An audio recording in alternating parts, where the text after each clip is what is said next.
Hi, so for my example I am doing coffee. You can see that on the y-axis we have the price and on the x-axis we have the quantity.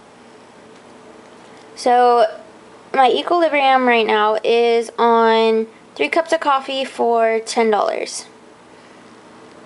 Now a decrease in demand would be, an example would be the price of tea declines. So if the price of tea declines, no one is going to want the coffee because more people are going to want tea. So your demand curve would go to the left or go down a little bit. So right here, it would be about $8 for 2.5 cups of coffee.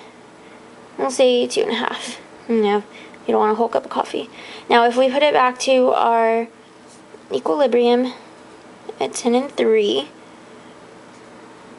another example of a decrease in demand would be that coffee prices are expected to rise. So if the coffee prices are expected to rise, no one is going to want to buy coffee as much or as often. So again, your demand curve will go to the left. So right here, it would be about $6 for 1 cup of coffee, which is pretty expensive. So again, if your coffee prices are expected to rise, no one really wants coffee as often. Another example for a decrease in demand is that coffee has been found to have harmful chemicals in it. If your coffee is found to have harmful chemicals in it, you're not going to want it at all. You don't want harmful chemicals in your body. So again, your demand curve is going to go to the left or go down. For an increase in supply, an example would be that more students are going back to school. So right now my equilibrium is still at $10 for 3 cups of coffee. So with my example of more students going back to school, more people are going to want coffee, wake up for class. So your supply curve is going to shift to the right. So I'm actually going to switch these to make this easier.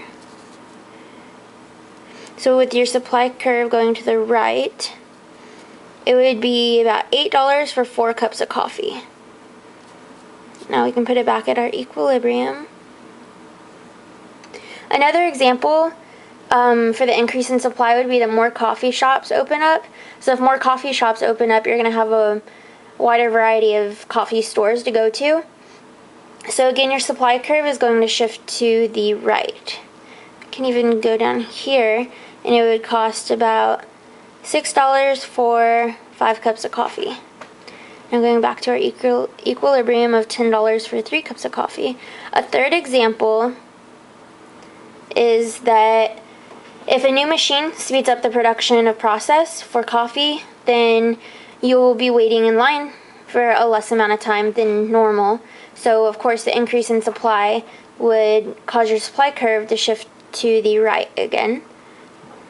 So if we put it over here, you would get about 4 cups of coffee for $6. Now if both the demand and the supply decrease, your price does drop. So if we were to drop this and drop that, it would be about $4 for 3 cups of coffee.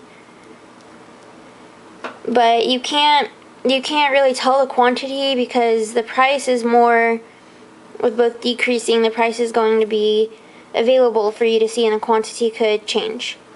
So that is my supply and demand of coffee. Thank you.